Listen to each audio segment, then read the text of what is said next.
Friends, ನಮಸ್ಕಾರ. ನಾನು Maria. ನಿಯೋಲಾಸ್ world ಚಾನಲ್ಗೆ ನಿಮಗೆಲ್ರಿಗೂ ಸ್ವಾಗತ. ನಾನಿವತ್ತು ಸೋಯಾ ವೆಜ್ ಪುಲಾವ್ ಮಾಡ್ತಾ ಇದ್ದೀನಿ. ತುಂಬ ಚೆನ್ನಾಗುತ್ತೆ, ಟೇಸ್ಟಿಯಾಗಿರುತ್ತೆ. ನೀವು ಕೂಡ ಟ್ರೈ ಮಾಡಿ. ಹಾಗೆ ನನ್ನ ಪೂರ್ತಿ ವಿಡಿಯೋನ ನೋಡಿ. ಮೊದಲಿಗೆ ನಾನು ಬೆಳ್ಳುಳ್ಳಿ, ಶುಂಠಿ, ಕೊತ್ತಂಬರಿ, ಚಕ್ಕೆ, ಲವಂಗ, ಏಲಕ್ಕಿ ಮತ್ತು ಹಸಿಮೆಣಸಿಕಾಯನ್ನು ಪೇಸ್ಟ್ ಮಾಡ್ಕೊಳ್ತೀನಿ. ಮೊದಲಿಗೆ ನೋಡಿ, ಇಲ್ಲಿ ಚಕ್ಕೆನ ಒಂದೆರಡು ತುಂಡು ತೊಗೊಂಡ್ರೆ ಸಾಕು, ದೊಡ್ಡದು. ನಾನು ಪುಡಿಯಾಗಿರೋದ್ರಿಂದ ಒಂದು 5 ತುಂಡು ತೊಗೊಂಡಿದ್ದೀನಿ. ಲವಂಗ ಹಾಕ್ಕೊಳ್ತಾ ಇದ್ದೀನಿ. ಒಂದು 12 ಲವಂಗ ಇದ್ದರೆ ಸಾಕು. 2 ಏಲಕ್ಕಿ, ಒಂದು 5 ಹಸಿಮೆಣಸಿಕಾಯಿ. ನಿಮಗೆ ಖಾರ ಬೇಕಂದರೆ ಜಾಸ್ತಿ ಹಾಕ್ಕೋಬೋದು. ಜೊತೆಗೆ 4 ಬೆಳ್ಳುಳ್ಳಿಯನ್ನು ಹಾಕ್ಕೊಳ್ತಾ ಇದ್ದೀನಿ. ಒಂದು 2-3 ಇಂಚು ಶುಂಠಿನ ಹಾಕ್ಕೊಳ್ತಿದ್ದೀನಿ. ಅಂದರೆ ಬೆಳ್ಳುಳ್ಳಿ ತೊಗೊಂಡಿರ್ತೀವಲ್ಲ, ಅದರ ಅರ್ಧದಷ್ಟು ಶುಂಠಿ ತೊಗೋಬೇಕು, ಚೆನ್ನಾಗಾಗುತ್ತೆ. ಬೆಳ್ಳುಳ್ಳಿ ಜಾಸ್ತಿ ಹಾಕಿದರೆ ಇನ್ನೂ ಟೇಸ್ಟು. ಅರ್ಧ ಕಟ್ಟು ಕೊತ್ತಂಬರಿ ಹಾಕ್ಕೊಂಡಿದ್ದೀನಿ. ಇದಿಷ್ಟನ್ನು ನುಣ್ಣಗೆ ಪೇಸ್ಟ್ ಮಾಡ್ಕೋಬೇಕು, ರುಬ್ಬಿ. ಈಗ ಮಿಕ್ಸಿ ಜಾರಲ್ಲಿ ರುಬ್ಬಿ ಪೇಸ್ಟ್ ಮಾಡ್ಕೊಳ್ತೀನಿ. ನಾನು ಪಲಾವ್ ಮಾಡೋದನ್ನ ಕುಕ್ಕರಲ್ಲಿ ತೋರಿಸ್ತಾ ಇದ್ದೀನಿ. ಕುಕ್ಕರಲ್ಲಿ ಮಾಡಿದ್ರೆ ಬೇಗ ಆಗುತ್ತೆ, ಬೇಗ ತರಕಾರಿಗಳು, ರೈಸ್ ಎಲ್ಲ ಚೆನ್ನಾಗಿ ಬೇಯುತ್ತೆ. ಕುಕ್ಕರಲ್ಲೇ ಟ್ರೈ ಮಾಡಿ ನೀವು ಕೂಡ. ಪಾತ್ರೆಯಲ್ಲಿ ಇನ್ನೂ ಚೆನ್ನಾಗಿ ಬರುತ್ತೆ, ಉದ್ರುದ್ರಾಗಿರುತ್ತೆ. ಕುಕ್ಕರಲ್ಲೂ ಉದ್ರುದ್ರಾಗಿರುತ್ತೆ. ಒಂದು ಸ್ವಲ್ಪ ನೋಡಿಕೊಂಡು ಮಾಡ್ಕೋಬೇಕು. ಒಂದು ಕಪ್ಪಷ್ಟು ಎಣ್ಣೆ ಹಾಕ್ಕೊಂಡಿದ್ದೀನಿ. ನೀವು ಜೊತೆಗೆ ತುಪ್ಪನೂ ಅರ್ಧ ಕಪ್ಪಷ್ಟು ತುಪ್ಪನೂ ಹಾಕ್ಕೋಬೋದು, ಇನ್ನೂ ತುಂಬ ಟೇಸ್ಟಿಯಾಗಿರುತ್ತೆ. ನಾನಿಲ್ಲಿ ತುಪ್ಪ ಹಾಕಿಲ್ಲ, ಬರೀ ಎಣ್ಣೆ ಹಾಕಿದ್ದೀನಿ. ಮೊದಲಿಗೆ ನಾನು ಇದರಲ್ಲಿ ಒಂದು 3 ಪಲಾವ್ ಎಲೆ ಹಾಕ್ಕೊಳ್ತೀನಿ.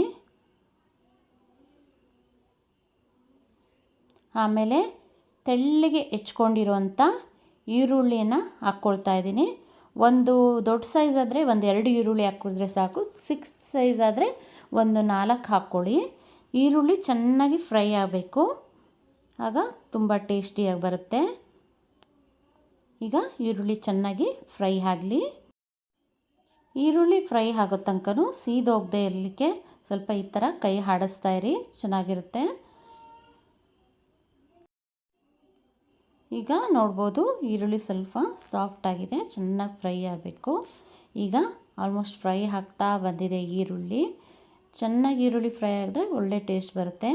ಈಗ ನಾನು ಇದರಲ್ಲಿ ಟೊಮಾಟೊನ ಹಾಕ್ಕೊಳ್ತೀನಿ. ಟೊಮಾಟೊ ಒಂದು ದೊಡ್ಡ ಗಾತ್ರದ 2 ಟೊಮಾಟೊ ತೊಗೊಂಡ್ರೆ ಸಾಕು. ಟೊಮಾಟೊ ಚೆನ್ನಾಗಿ ಕೈ ಆಡಿಸ್ತಾ ಇರಬೇಕು. ಅದು ಟೊಮಾಟೊ ಸಾಫ್ಟ್ ಆಗೋ ತನಕನೂ ಚೆನ್ನಾಗಿ ಬೇಯಿಸಬೇಕು. ಈಗ ನೋಡ್ಬೋದು, ಟೊಮಾಟೊ ಸಾಫ್ಟ್ ಆಗ್ತಾ ಬಂದಿದೆ. ಇದೇ ಥರ ಚೆನ್ನಾಗಿ ಸಾಫ್ಟ್ ಆಗಲಿ ಟೊಮಾಟೊ, ಅಲ್ಲಿ ತನಕ ಕೈ ಆಡಿಸ್ತಾ ಇರೋಣ. ಇವಾಗ ನಾವು ಮಸಾಲೆ ರುಬ್ಕೊಂಡಿದ್ವಲ್ಲ, ಅದನ್ನು ಹಾಕ್ಕೊಳ್ಳೋಣ. ಮಸಾಲೆ ಹಸಿ ವಾಸನೆ ಹೋಗೋ ತನಕನೂ ಚೆನ್ನಾಗಿ ಫ್ರೈ ಮಾಡ್ಕೋಬೇಕು. ಕೈ ಆಡಿಸ್ತಾ ಇರಬೇಕು, ತಳ ತಾಗುತ್ತೆ. ಚೆನ್ನಾಗಿ ಮಸಾಲೆ ಫ್ರೈ ಮಾಡ್ಕೋಬೇಕು, ಹಸಿ ವಾಸನೆ ಹೋಗೋ ತನಕನೂ. ಈಗ ನಾನು ಮಸಾಲೆ ಜೊತೆಗೆ 1 ಸ್ಪೂನಷ್ಟು ಅರಿಶಿನ ಪುಡಿಯನ್ನು ಹಾಕ್ಕೊಳ್ತಾ ಇದ್ದೀನಿ. ಸ್ವಲ್ಪ ಹೀಗೆ ಕೈ ಆಡಿಸ್ಕೊಡೋಣ. ಈ ಹಸಿ ವಾಸನೆ ಹೋಗಿದ ತಕ್ಷಣ ನಾನು ಉಳಿದಿರೋಂಥ ತರಕಾರಿಗಳನ್ನು ಹಾಕ್ಕೊಳ್ತೀನಿ. ನಾನು ಮೊದಲಿಗೆ ತರಕಾರಿಯನ್ನು ತೊಳೆದು ನೀಟಾಗಿ ಕಟ್ ಮಾಡಿ ಇಟ್ಕೊಂಡಿದ್ದೀನಿ. ನೋಡ್ಬೋದು ನೀವು, ಒಣ ಬಟಾಣಿನ ರಾತ್ರಿಯೇ ನಾನು ನೆನೆ ಇಟ್ಟಿದ್ದೆ. ಕ್ಯಾರೆಟು, ಆಲೂಗಡ್ಡೆನ ತೊಳೆದು ಕಟ್ ಮಾಡಿ ಇಟ್ಕೊಂಡಿದ್ದೀನಿ. ನೀವು ಬೇಕಾದರೆ ಇನ್ನೂ ಬೇರೆ ತರಕಾರಿಗಳು ಹಾಕ್ಕೋಬೋದು. ಮೊದಲಿಗೆ ನಾನು ಆಲೂಗಡ್ಡೆ ಹಾಕ್ಕೊಳ್ತೀನಿ. ಆಮೇಲೆ ಬಟಾಣಿ ಮತ್ತು ಕ್ಯಾರೆಟನ್ನು ಹಾಕ್ಕೊಳ್ತಾ ಇದ್ದೀನಿ. ಈ ಕ್ಯಾರೆಟು ಮತ್ತು ಇವೆಲ್ಲ ತರಕಾರಿಗಳು ರೈಸ್ ಜೊತೆಗೆ ಬೆಂದ್ಬಿಡುತ್ತೆ. ಸ್ವಲ್ಪ ಕೈ ಆಡಿಸಿ ಇಟ್ಟರೆ ಸಾಕು. ಈಗ ನಾನು ಸ್ವಲ್ಪ ಕೈ ಆಡಿಸ್ತೀನಿ. ಸ್ವಲ್ಪ ಕೈ ಆಡಿಸಿ ಆದಮೇಲೆ ನಾನು ಮೊದಲೇ ಏನು ಮಾಡಿದೆ ಅಂದರೆ, ಸೋಯಾ ಚಂಕ್ಸನ್ನು ಬಿಸಿ ನೀರಲ್ಲೂ ನೆನೆಸಿಡ್ಬೋದು, ತಣ್ಣೀರಲ್ಲೂ ನೆನೆಸಿಡ್ಬೋದು. ನಾನು ಅದನ್ನು ತಣ್ಣೀರಲ್ಲಿ ನೆನೆಸಿ ಇಟ್ಟಿದ್ದೆ.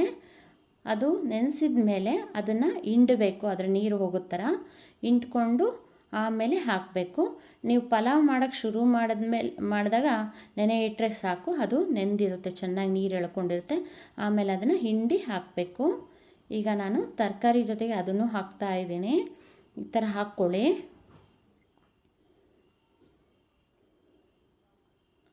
ಈ ಸೋಯಾ ಚಂಕ್ಸು ತುಂಬ ಒಳ್ಳೆಯದು. ಇದರಲ್ಲಿ ಯಥೇಚ್ಛವಾಗಿ ಫೈಬರ್ ಮತ್ತು ಪ್ರೋಟೀನ್ಸ್ ಇರುತ್ತೆ. ಎಲ್ಲರೂ ಬಳಸ್ಬೋದು. ಒಳ್ಳೆಯದು, ತುಂಬ ಇದು ಹೆಲ್ತಿ ಇದು. ನೀವು ಕೂಡ ವೆಜಿಟೇಬಲ್ ಪಲಾವ್ ಮಾಡ್ತಾ ಸೋಯಾ ಚಂಕ್ಸನ್ನು ಕೂಡ ಬಳಸ್ಕೊಳ್ಳಿ. ತುಂಬ ಟೇಸ್ಟಿಯಾಗಿರುತ್ತೆ. ಈ ವೆಜಿಟೇರಿಯನ್ಗಳಿಗಂತೂ ತುಂಬ ಟೇಸ್ಟ್ ಕೊಡುತ್ತೆ ಇದು. ನೀವು ಟ್ರೈ ಮಾಡಿ. ಈಗ ಸ್ವಲ್ಪ ತಿರುಗಿಸ್ಕೊಂಡಿದ್ದೀನಿ.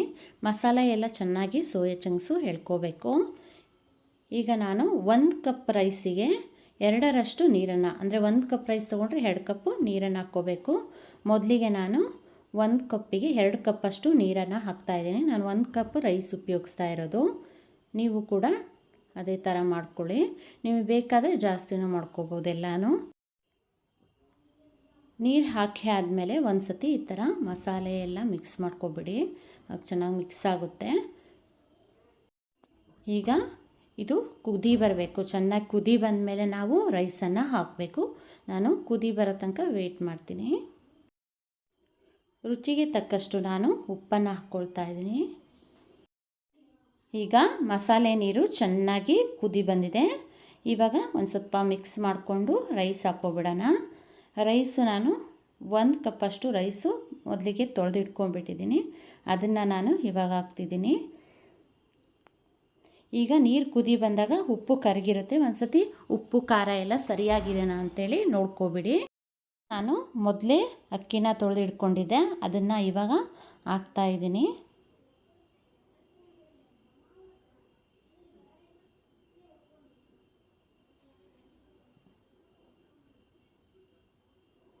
ಅಕ್ಕಿ ಎಲ್ಲ ಹಾಕಿ ಆದಮೇಲೆ ಒಂದು ಸತಿ ತಿರ್ಸ್ಕೊಳ್ಳಿ. ಅಕ್ಕಿ ಒಂದೇ ಕಡೆ ತಳದಲ್ಲಿ ನಿಂತ್ಕೊಳ್ಳೋದು ಬೇಡ, ತಿರ್ಸ್ಕೊಂಡ್ಬಿಡಿ.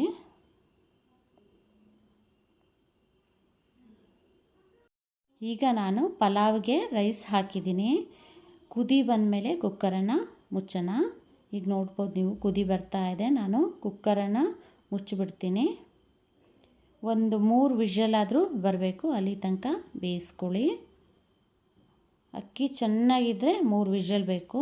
ಅಕ್ಕಿ ಮೆತ್ತಗಾಗುತ್ತೆ ಅಂದರೆ 1-2 ವಿಷಲಿಗೆ ಆಫ್ ಮಾಡಿಬಿಡಿ. ಈಗ ವಿಷಲ್ ಬರ್ತಾ ಇದೆ ನೋಡ್ಬೋದು ನೀವು. ನಾನೀಗ ಕುಕ್ಕರನ್ನು ಓಪನ್ ಮಾಡ್ತೀನಿ.